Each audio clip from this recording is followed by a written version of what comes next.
موت سے کس کو رستگاری ہے، آج ان کی تو کل ہماری باری ہے، جانا ہم سب کو۔ اسلام نے یہ کہا ہے کہ جس کا انتقال جمعے کے دن ہو اللہ پاک اس سے عذاب قبر کو ہٹا دیتے ہیں۔ تو ایک تو سب سے بڑی فضیلت یہ ان کو حاصل متانت کے ساتھ جائیں، جنازے کو راستہ دیتے رہنا، قبرستان انصاریان جائے گا، تمام حضرات مٹی میں بھی شامل ہوں۔ میرا نام محمد عابد قاسمی ہے اور حضرت مولانا کے بارے میں اتنا کہوں گا کہ ہمارے بڑے تھے، سرپرست تھے، جمعیت علماء ہند کے ضلع ادھیکش تھے، اور حضرت مولانا کی ضلع کے لیے، شہر کے لیے بالخصوص بہت ہی سنجیدگی اور متانت کے ساتھ قوم کی، ملت کی خدمت کیا کرتے تھے۔ پرشاسن سے بڑے اچھے ربط اور تعلقات رکھتے تھے۔ کبھی پرشاسن کو ضرورت ہوتی تو بڑی متانت اور سنجیدگی کے ساتھ ان کی میٹنگوں میں شرکت کرتے، اچھی رائے دیتے۔ ہر وقت جب بھی کبھی کوئی بات کسی طرح کی پیش آتی تو ہر وقت امن ہی کی بات کرتے تھے، بھائی چارے کی بات کرتے تھے۔ جیسے کہ ہر سماج میں، ہر برگ میں موت سے جڑی جتنی بھی باتیں آتی ہیں اس کو لے کر جو ہے ایک خاموشی سی پسر جاتی ہے، لیکن اسلام دھرم کچھ الگ ہے، اور اسلام دھرم میں موت کو جو ہے شہادت بتائی جاتی ہے، اور ایک ہر مسلمان کی یہ تمنا رہتی ہے کہ میرا جو جنازہ ہو وہ جمعے کے روز ہو، اور آج جو ہے ایسا پوتر دن ہے، تو کیا اس دن کے لیے آپ کیا کہنا چاہیں گے؟ اس دن کے لیے اسلام نے یہ کہا ہے کہ جس کا انتقال جمعے کے دن ہو اللہ پاک اس سے عذاب قبر کو ہٹا دیتے ہیں۔ تو ایک تو سب سے بڑی فضیلت یہ ان کو حاصل ہوئی ہے، یہ ان کی نیک اعمال کی بدولت ہے۔ اور دوسرے یہ کہ موت جو ہے وہ بالکل ختم ہو جانے کا یا فنا ہو جانے کا نام نہیں ہے، بلکہ ایک جگہ سے دوسری جگہ منتقل ہونے کا نام موت ہے۔ جیسے کئی مرتبہ انسان پر موت واقع ہوتی ہے۔ ایک مرتبہ ماں کے پیٹ میں آیا، ماں کا پیٹ اس کے لیے دنیا ہے، اس کو چھوڑا تو اس دنیا کے اندر آیا، پھر اس پیٹ کو چھوڑا تو اب قبر کے پیٹ میں پہنچا، پھر قبر کے پیٹ کو بھی چھوڑنا ہے تو آخرت جو سب سے آخر میں آنے والی ہے، وہ پیٹ، وہ دنیا سب سے آخری ہے، وہاں رہے گا۔ تو انسان ایک بار جب پیدا ہو جاتا ہے تو پھر وہ ختم نہیں ہوتا، موت کا نام منتقل ہونا ہے۔ اکثر یہ دیکھا گیا ہے کہ تھوڑی سی بھی بھیڑ کسی دھارمک آیوجن کو لے کر ہو یا کسی سنگٹھن کو لے کر کے ہو، بہت پولیس پرشاسن رہتا ہے اور مینج بھی نہیں کر پاتے ہیں۔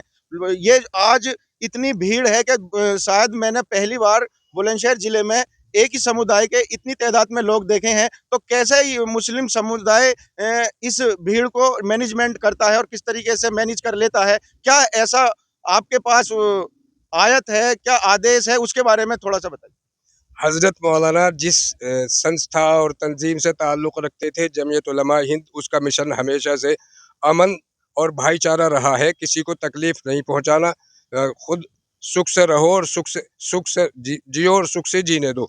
تو اس مشن کو لے کر حضرت مولانا ہمیشہ کام کرتے رہے، اس سنستھا سے جڑے رہے، اس لیے ان کے چاہنے والے اور ماننے والے جتنے بھی ہیں وہ بھائی چارہ اور امن ہی کے ساتھ، کوئی امن ویوستھا بگڑنے نہ دینے والے سارے لوگ اس طرح کے، اس لیے کوئی ضرورت ہی نہیں پڑی پولیس پرشاسن کی۔ پھر بھی پولیس پرشاسن ہمارے پکش میں ہے اور وہ یہاں کہیں کہیں نظر آیا ہے۔ ضلع استر پر آپ سکریے رہتے ہیں اور ہر چھوٹے بڑے کاریوں میں اب میں نے دیکھا ہے کہ آپ رہتے ہیں، تو سنگٹھن سے جڑے جو معاملے ہوتے ہیں آپ دیکھتے ہیں، لگاتار میں آپ پر نظر بنائے ہوئے ہوں، تو کیا آپ یہ بتا سکتے ہیں کہ اب اگلا صدر کتنے سمے چنا جائے گا؟ کیا اس پد کو ایسے ہی چھوڑ دیا جائے گا؟ بس یہ تو جمعیت علماء ہند کا ایک اصول ہے، اس اصول کے تحت کام ہوتا ہے۔ جمعیت کی مجلس عاملہ جو ورکنگ کمیٹی ہوتی ہے وہ اس کو طے کرے گی کہ اب اگلا صدر جو ہے وہ کس کو منتخب کیا جائے۔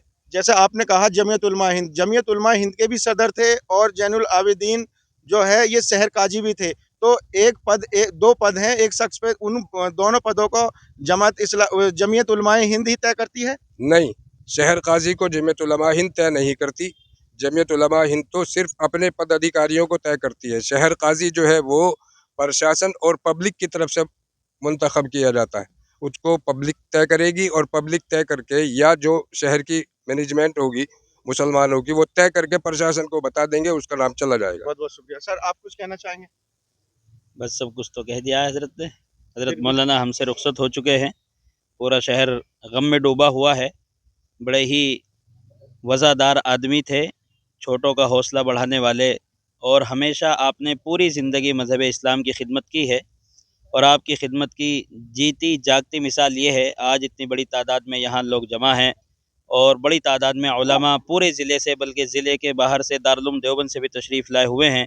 یہ حضرت کی نیک نامی کی دلیل ہے۔ اور اوپر کوٹ جامع مسجد بلند و بالا عمارت اور ایک بڑا مدرسہ وہاں چلتا ہے جو حضرت کی خدمات کے تحت چلتا تھا۔ تو بہرحال اب ایسا آدمی ہمارے بیچ سے چلا گیا ہے، یہ خلا پر ہونا مشکل ہے، لیکن چونکہ یہ ایک حقیقت ہے، موت سے کس کو رستگاری ہے، آج ان کی تو کل ہماری باری ہے، جانا ہم سب کو ہے۔ بہرحال اب بس ہم سب کی یہی دعا ہے کہ اللہ تعالی حضرت کو غریق رحمت فرمائے اور جنت الفردوس میں مقام اعلیٰ نصیب فرمائے۔ بہت بہت شکریہ۔ یہ تھے جمعیت علماء ہند کے پدادھیکاری جو ضلع بھر میں اپنے کاریوں کے لیے مشہور ہیں اور مظلوموں کی حق کی لڑائی لڑنے کے لیے یہ لگاتار پورے ضلع میں کام کر رہے ہیں۔ تو ہم نے انہی سے ہی جاننے کی کوشش کی ہے۔